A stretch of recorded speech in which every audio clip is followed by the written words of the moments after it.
Hey there guys, Ormcast back with a new video today. So we're doing something a bit different. So usually when I make these type of videos, I usually wait till the whole season is done with these shows. But as with Andor, I'm going to make an exception.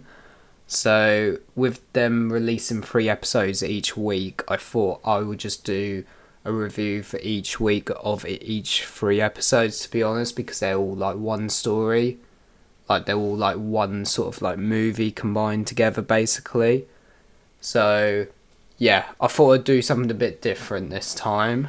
But yeah, we're just gonna go with the flow and yeah, I'll give you my thoughts on the first 3 episodes of Andor, which were phenomenal by the way.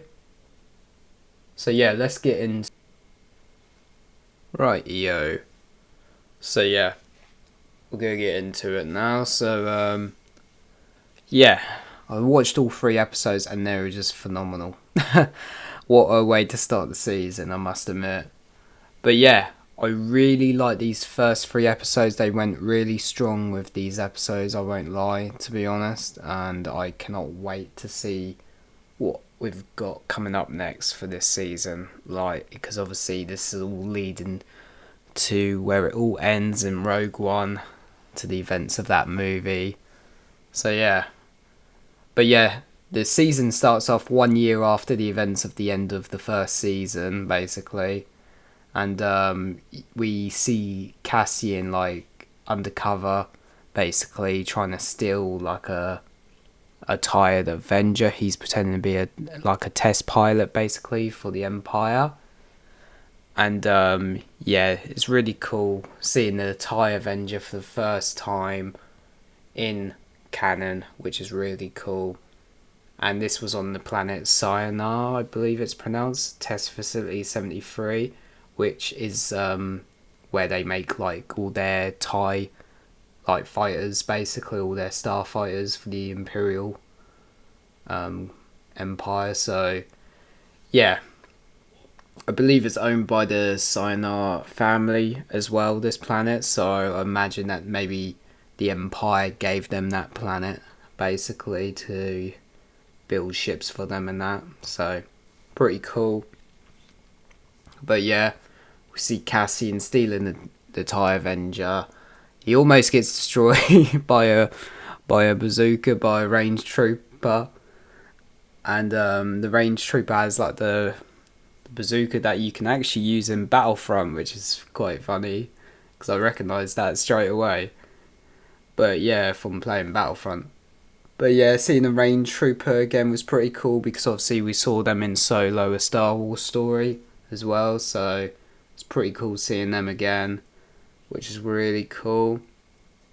But yeah, and we do see Cassian while he's getting chased by these other TIEs as well, which are the TIE Advances, which is normally used by the Inquisitorius, which we saw in Rebels by the 7th sister and the 5th brother, which is interesting to see. But yeah, it was cool seeing that. They ended up getting destroyed, obviously, because Cassian managed to outrun them. But yeah, pretty cool. And then he did go to Yavin, which was really cool. At first of all, we didn't know it was Yavin because obviously they didn't tell us what planet it was, but luckily they told us the rest of the planets in each episode. But they waited till like the end of the episode to show it was Yavin because you obviously see the temples.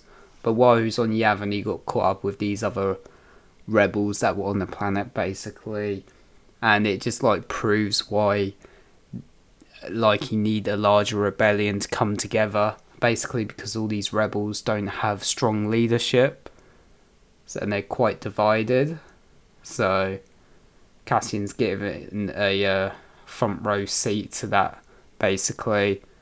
He almost gets killed by these rebels, basically, but he manages to get away. But yeah, he ends up getting away, and obviously we get the reveal of Yavin then, which is pretty cool. But yeah, then if we go to the planet Minara, I believe it was called, which is somewhere in the Outer Rim, we had our refugees from Ferrix basically chilling there from season 1.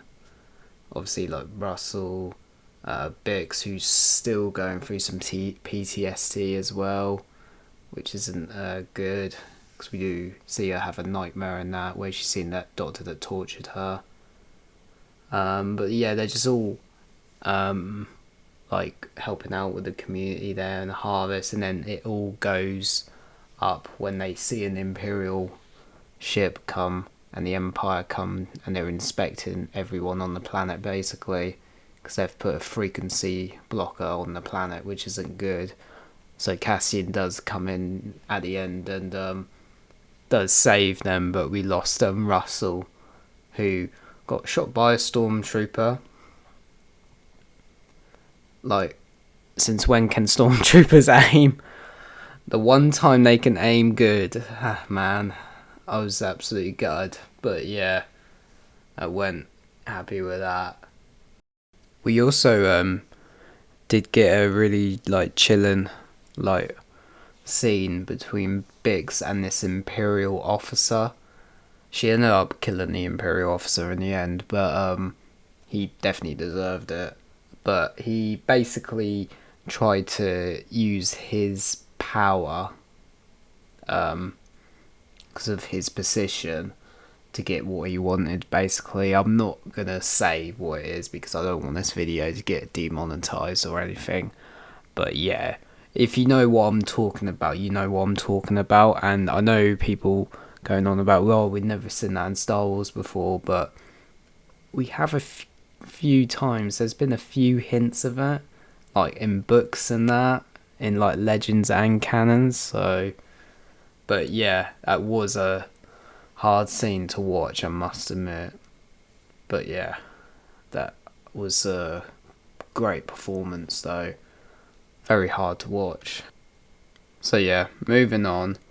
We now head to the Molfin Divide, I believe it's pronounced. And this is where we get our reintroduction to Director Krennic. Oh my god. It's so good seeing Ben Mendelsohn back. Honestly. Like, his performance in this scene was absolutely incredible. And in this scene, this is where we get the introduction of Dedra back in the show as well, who we saw last season, and the rest of the ISB in this scene as well, where they're all like having a meeting and they're talking about the planet Gorman. And if you know what happens to Gorman in the books and that, and from what we've heard from Star Wars Rebels, then you know something terrible is going to happen to the planet Gorman.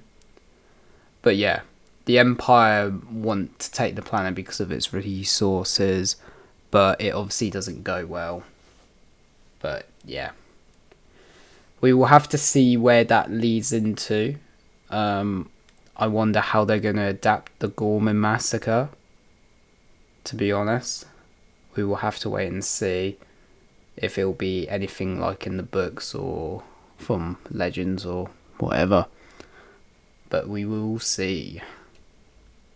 Now, we do get the return of Cyril as well. And turns out he's living with Dedra. So, yeah. So we knew there was a weird relationship going on between them, and there is a funny scene where they meet Cyril's mum, basically. And yeah, I don't know what else I can really say, but it was quite funny seeing Dedra standing up to Cyril's mum, like threatening her and that. So yeah, that was quite funny, to be honest. Now, one last thing I want to get into is the story arc that's happening on Chantrilla, which we get to see for the first time in live action, which is really cool. I've seen it in books and that before, but we'd never seen it in a live action sense before. And the design of it is just so cool. Like, it just looks really good, to be honest. And I can't wait to see if we're going to go back there or not. But yeah, we visit the Mothma estate. and we catch up with Mon Mothma and her family, and it's her daughter's wedding basically. Because she's obviously having like an arranged marriage, but is she really about that though? I don't know. I don't think Mon's about it, but I don't think the daughter's about it either. But at the same time, the daughter, I feel like she's just doing it to like better the houses basically. But yeah, it's a complicated storyline. But would you sell your daughter off to for the Great Rebellion? I mean, it's a difficult story, I must admit. But yeah, but the costume design and that for this wedding and that was so good. Like these celebrations was like costume design was so good on Chantrilla.